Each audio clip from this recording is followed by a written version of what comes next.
Just got done doing the installation. Rear airflow kit, front ducts. This is how the air flows. Gotta get my flow meter, but you can hear that air hit my phone. Ouch, I shouldn't take it.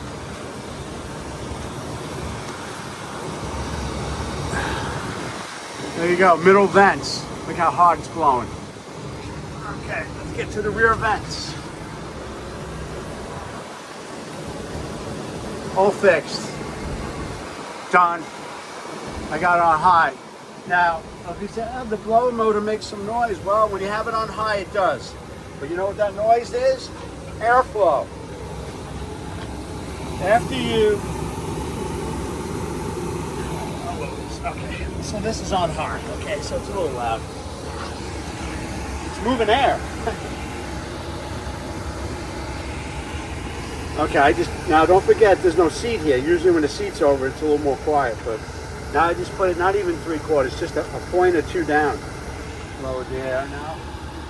That's 3/4, it quiets down. Can't help it. The blower motor is free to move air. No more restrictions, no backflow, nothing. This is what it is. You want airflow? Well, you have to get a little noise on high. You don't need to keep it on high. What's nice about this is before, with the old Nissan duct system, you had to keep it on high and you had no airflow. All you got to do is turn it on high. When you first get in the vehicle and it's hot, within a minute or two, it cools down. That fast, it cools down within a few minutes. Then you turn the blower down. Beautiful. Oh, shut these off. I must have hit them by accident. We took out the headliner. What is this? Okay. Make sure everything's put back nice. I don't work half, you know what. I do everything right.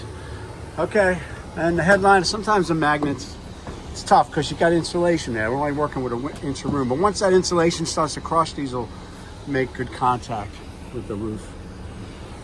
But I seen people's headlight. Oh, by the way, Daniel had to glue your tower magnet. It was coming off. So I re-glued part of it, half of it to the headliner.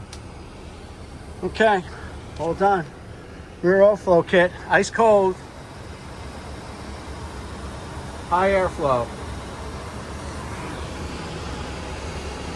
There you go.